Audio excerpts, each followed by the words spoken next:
tão legal, eu acho impressionante essa capacidade do Tolkien de descrever tanto o mal na sua feiura, digamos assim, do que ele é capaz de fazer, quanto o bem, né?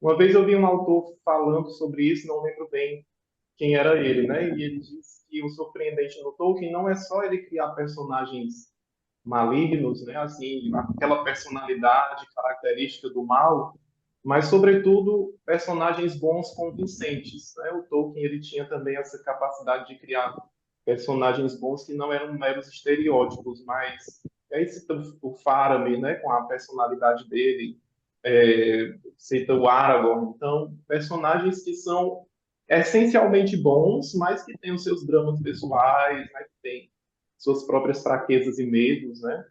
E eu acho muito interessante essa característica do Tolkien de sabe, plasmar esses mundos opostos, mas com a mesma magnitude, a mesma beleza, né? Então, é muito surpreendente isso. Exato, exato. Não, um exemplo acho que eu acho maravilhoso é o próprio Sam, né? O Sam que é talvez o grande herói, empatado com o Frodo, mas como herói de ação, acaba sendo o grande herói de Senhor dos Anéis, Eu mas concordo que Sam é o herói. quem acaba empurrando, pois é, quem acaba empurrando o Gollum para a traição final do Gollum é o Sam, né, cara? Se ele tivesse dado uma palavra mais gentil pro Gollum a hora que ele chega perto do Frodo dormindo e faz carinho no Frodo, se o Sam tivesse tido um pouquinho mais de autocontrole, talvez a traição do Gollum não tivesse acontecido, né? E o próprio Tolkien fala isso nas cartas também, né? Então, ele tem uma responsabilidade ali, apesar de todo o lado super positivo ou o próprio Boromir, né? Que é uma figura fantástica também. E na morte dele, ele vira pro Aragorn e fala: eu falhei. E o Aragorn fala: não, não, tu venceste. Poucos venceram tamanha vitória, né? Então, é incrível, incrível mesmo. Reinaldo, mais uma pergunta sobre o diálogo entre o Finrod e a André. A gente vê pouca coisa, e talvez só pinceladas aí nas obras do Tolkien, sobre o pós-morte, tanto para os elfos quanto para os homens, né? Nesse texto, eles aprofundam algo sobre isso, como seria, tipo, a vida eterna para as duas raças. Não, não chegam nisso. Em especial, acho que o Tolkien ele mantém realmente um certo véu de mistério sobre o destino dos homens, né? Isso para ele é meio. Em nenhum momento ele chega a detalhar. Ele até fala das implicações teológicas. Uma coisa que ele fala, por exemplo, isso é bem interessante, que é aquela coisa que eu falei da Assunção de Maria. Ele propõe o seguinte, que a dádiva de Ilúvatar originalmente era que tanto o Fea, quer dizer, o espírito, né, dos homens, quanto o Roa, a carne, né, o corpo físico, estariam destinados a deixar os círculos do mundo.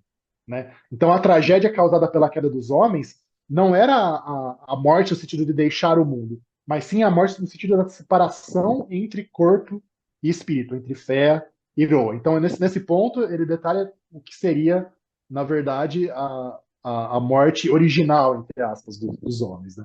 Mas para onde eles vão, o que acontece, além do fato de que eles vão obrigatoriamente deixar Arda né, deixar a Terra, deixar o universo, ele não fala. Agora, nesse mesmo volume, tem um texto também gigante, com várias versões, que é Leis e Costumes entre os Eldar, que é muito bacana por falar um pouquinho mais da questão da morte élfica.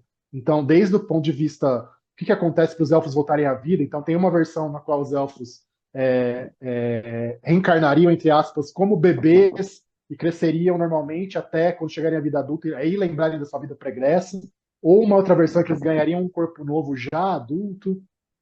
Detalhe também que os elfos poderiam, a rigor, recusar irem para Mandos, então não é que era obrigatório e imediato e automático a espírito élfico na morte ele ir para o salão de Mandos. Não. O que acontecia tipo, vinha lá um chamado, né? Espírito élfico, compareça a SSO, né? Como diz o metrô de São Paulo. Vamos para lá, vá para o Salão de Mandos, mas eles poderiam recusar. E que, inclusive, alguns elfos com inclinações ruins, pervertidos, enfim, poderiam continuar na Terra-média e que esses espíritos, então, desencarnados de elfos poderiam ser usados nas necromancias do Sauron. Então, por exemplo, os espíritos que estão lá nas colinas dos túmulos, nas cousas tumulares, poderiam ser espíritos élficos corrompidos que foram controlados e enviados para lá pelo Sauron, por exemplo. Então tem toda essa coisa. Mas, de novo, a parte dos homens é sempre a mais misteriosa e menos detalhada. Ô, Reinaldo, tu poderias aprofundar mais nessa questão do salão de mandos, que eu acho muito interessante essa parte do legendário. Como é que ficaria essa questão? Você pincelou aí, mas teria como Pois é. aprofundar mais.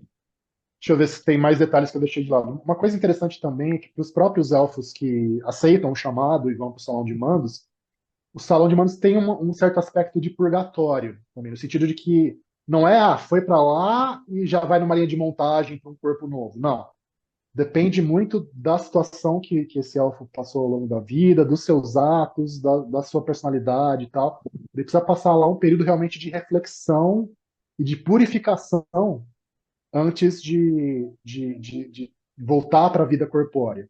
E é um processo que não tem como ser forçado. Então, de novo, ou o elfo aceita, esse espírito élfico, né, esse fé, né, espírito élfico, aceita esse conselho, essa purificação e tal, ou ele pode ficar lá entalado para sempre, que é meio que acontece, na verdade, com a Miriam, né, com a mãe do Fëanor, que ela, tipo, eles ficam lá, não, mas você tem que voltar, porque o Finn vai estar sofrendo, não sei o quê. Ela, tipo, não, daqui eu não saio, daqui ninguém me tira. Até que não é um sinal bom, é um sinal de que tem alguma coisa errada. Isso. Até que o Finn vai se apaixonar de novo, ele se casa com a Indis, e aí os dois se encontram na Salão de Mandos, com a morte, né, do Finwë. E aí, finalmente, a Miriam entende as coisas, se reconcilia com o marido, se reconcilia com a vida pregressa, e aí deixam ela ficar longe dos outros elfos no salão, nos salões de Lórien, e o Finwë, então, meio que troca de lugar com ela, e o Finwë continua lá, sem reencarnar, porque ele não poderia ser bígamo, ele não poderia ter duas esposas na vida corpórea dele, né? Então, ele meio que faz o sacrifício e troca de lugar com ela, e fica lá. Então, tem vários. Deve ter acontecido. Esse é o único caso que a gente sabe, porque é um caso que é politicamente, historicamente muito importante, mas coisas desse tipo devem ter acontecido algumas outras vezes na história élfica e dá uma ideia de como é que é, na verdade, é complexa essa coisa do Salão de Mundo. Ok, Reinaldo, obrigado. ah, posso falar? Claro. Ah, eu lembro que existe uma parte dentro do diálogo do Finrod com o André, que ela chega e fala sobre o fato de que, no princípio, eles haviam nascido para nunca morrer, né? De que haveria Uhum. uma espécie de vida eterna. Tolkien tem alguma menção ou explicação do que é que ele pensava quando escreveu isso? Não, no próprio diálogo isso acaba se resolvendo, porque o raciocínio dos dois ali juntos chega a uma outra conclusão, que é o que eu tinha falado.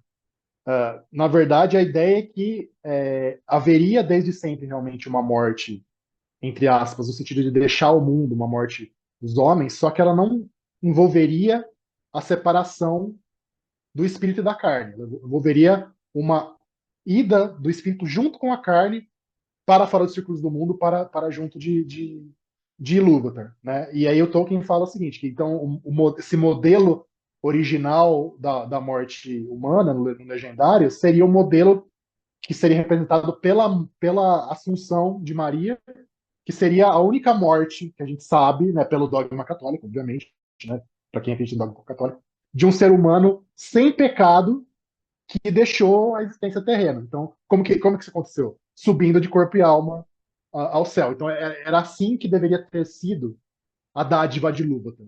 Mas, com a corrupção e a queda dos homens, a coisa passou a funcionar com a separação entre o corpo e o espírito.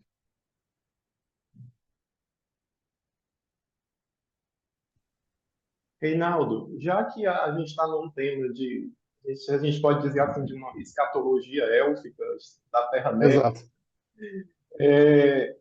o que que a gente tem sobre o fim do mundo no Legendário de Tolkien? Como seria isso? Que tipo de versão ele deixou escrito? Que tipo de pensamento ele registrou sobre esse assunto? Quem quiser dar uma olhadinha e ler, a gente já tem isso publicado, na verdade, né, em português. Tem isso na Queda de Gondolin e tem também nos volumes 4 e 5 da História da Terra-média. Então, a formação da Terra-média e a Estrada Perdida trazem esses textos. Que tá, o problema é que são textos relativamente precoces do Tolkien. Então, foram escritos até os anos 30, mais ou menos, no máximo até o final dos anos 30, em que ele tem ele relata uma coisa que lembra um pouco o Ragnarok. Ele mesmo compara o Ragnarok da mitologia escandinava, né, que é o tal da Dagor Dagoras, né, a última batalha. Então é aquela ideia de que com o envelhecer do mundo, os Valar iam perder sua força, o Morgoth ia conseguir escapar da prisão dele no vazio e atacar o cosmos de novo.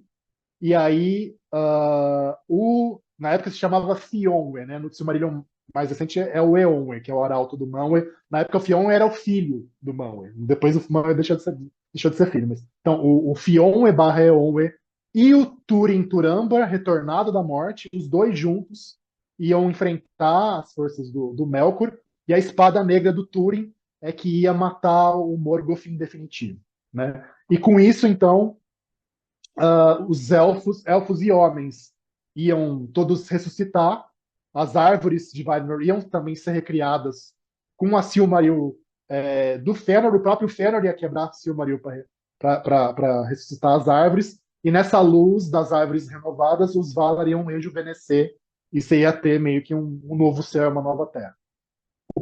Super legal, o problema disso é que dos anos 30 em diante, o Tolkien nunca mais voltou a essa narrativa. Ele até chega a usar o termo Dagora em textos bem mais tardios, só que ele não reelabora como é que seria essa história. Ela tem uma série de elementos do tipo como assim o Turing ia voltar como ele é humano, ele morreu, ele foi para além dos círculos do mundo, sabe? Então, e o Morgoth foi tudo decepado, tal, como é que ele ia conseguir sair do vazio todo maneta e sem conseguir andar, né? Essas coisas. Então a gente não sabe se isso ainda vale para a concepção mais madura da mitologia. Não dá para saber. Mas essa versão mais antiguinha tem, já dá para quem quiser, já dá para ler nos livros aí que saem.